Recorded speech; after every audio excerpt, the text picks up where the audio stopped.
ಈ ಒಂದು ಮತ ಪರಿಷ್ಕರಣೆ ಮಾಡೋ ಸಂದರ್ಭದಲ್ಲಿ ನಾವೇನಾದರೂ ಎಚ್ಚರ ತಪ್ಪಿದ್ರೆ ಸಂವಿಧಾನವನ್ನೇ ಬುಡಮೇಲು ಮಾಡ್ತಾರೆ ಅನ್ನೋದನ್ನು ನಿಮ್ಗೆ ಹೇಳ್ತೀನಿ.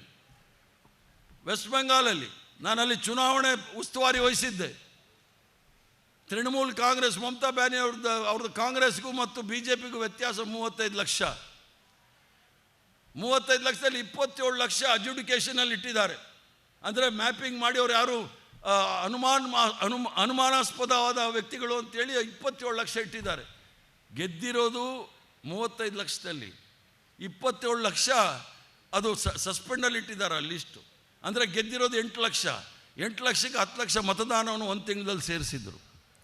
ಇಷ್ಟೊಂದು ಷಡ್ಯಂತ್ರಗಳನ್ನು ಮೋಸ ಮಾಡ್ತಾರೆ ಅಂದರೆ ಭಾರತೀಯ ಪಾರ್ಟಿಯವ್ರು ಬಂದಾಗ ಹೇಳೋರು ಪಾರ್ಟಿ ವಿತ್ ಡಿಫರೆನ್ಸ್ ಅಂಥೇಳಿ. ಇದೇ ಡಿಫರೆನ್ಸ್.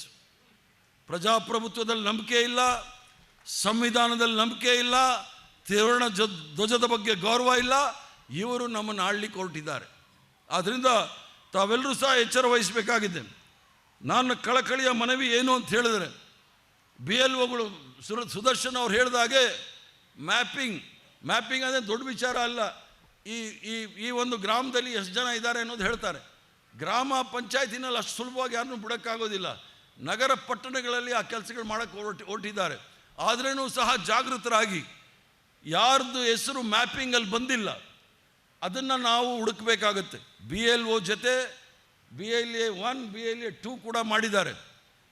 ಸುದರ್ಶನ್ ಅವ್ರು ಹೇಳಿದ್ರು ಸುಳ್ಯದಲ್ಲಿ ಏನು BLA 2 ಬಂದಿಲ್ಲ. ಕೃಷ್ಣಪ್ಪ ಎಲ್ಲಿ ಬರೋಸಲಿ ಏನೋ ಟಿಕೆಟ್ ಬೇಕು ಅಂದರೆ ಇನ್ನೊಂದು ವಾರದಲ್ಲಿ ಮಾಡಿ ರೆಡಿ ಆಗಬೇಕು, ಇಲ್ಲಾಂದರೆ ಟಿಕೆಟು ಇಲ್ಲ ಹೇಳ್ಬಿಟ್ಟಿದ್ದೀನಿ.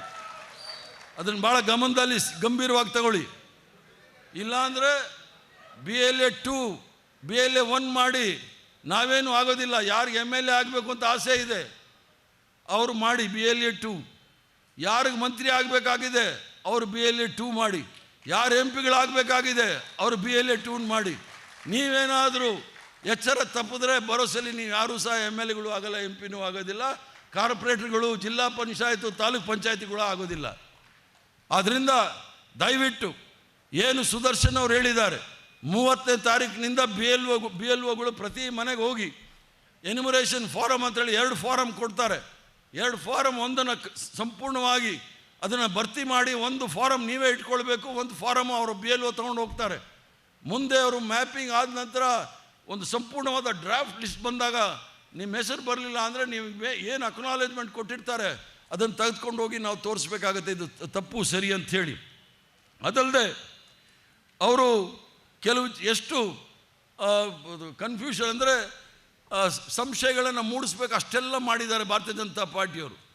ಈಗ ಕೂಲಿ ಕಾರ್ಮಿಕರು ಇರ್ತಾರೆ, ಅವ್ರು ಎಲ್ಲಿಂದ ಅವ್ರು ಯಾವ ದಾಖಲೆಗಳನ್ನ ಇಟ್ಕೊಂಡಿರ್ತಾರೆ, ರೈತರು ಯಾವ ದಾಖಲೆಗಳನ್ನ ಇಟ್ಕೊಂಡಿರ್ತಾರೆ, ಕಾರ್ಮಿಕರು ಯಾವ ದಾಖಲೆಗಳನ್ನ ಇಟ್ಕೊಂಡಿರ್ತಾರೆ, ಅಲೆಮಾರಿಗಳು ಯಾವ ದಾಖಲೆಗಳನ್ನ ಇಟ್ಕೊಂಡಿರ್ತಾರೆ, ಇವೆಲ್ಲವೂ ಸಹ ಸಂಕಷ್ಟದಲ್ಲಿ ಇರ್ತಕ್ಕಂಥ ಈ ದೇಶದಲ್ಲಿ ಹುಟ್ಟಿದ ಮೇಲೆ ಅವರು ಈ ದೇಶದ ನಾಗರಿಕರು. ಯಾವುದೇ ದಾಖಲೆ ಇರ್ಬೋದು, ದಾಖಲೆ ಇಲ್ಲದೆ ಇರ್ತಕ್ಕಂಥವ್ರು ಫೇಕ್ ಮಾರ್ಕ್ಸ್ ಕಾರ್ಡ್ ಇರ್ತಕ್ಕಂಥವ್ರು ಈ ದೇಶದ ಪ್ರಧಾನಮಂತ್ರಿ ಆಗ್ಬೋದು, ಈ ದೇಶದಲ್ಲಿ ನಾವು ವೋಟರ್ ಆಗೋಕ್ಕಾಗೋದಿಲ್ಲ ಅಂತ ನಾವು ಕೇಳಬೇಕಾಗತ್ತೆ. ಆದ್ದರಿಂದ ತಾವು ಯೋಚನೆ ಮಾಡಬೇಕಾಗತ್ತೆ. ನಮ್ಮ ಮುಂದೆ ದೊಡ್ಡ ಸವಾಲೇ ಇದೆ. ದೊಡ್ಡ ಸವಾಲು ಏನು ಅಂತ ಹೇಳಿದ್ರೆ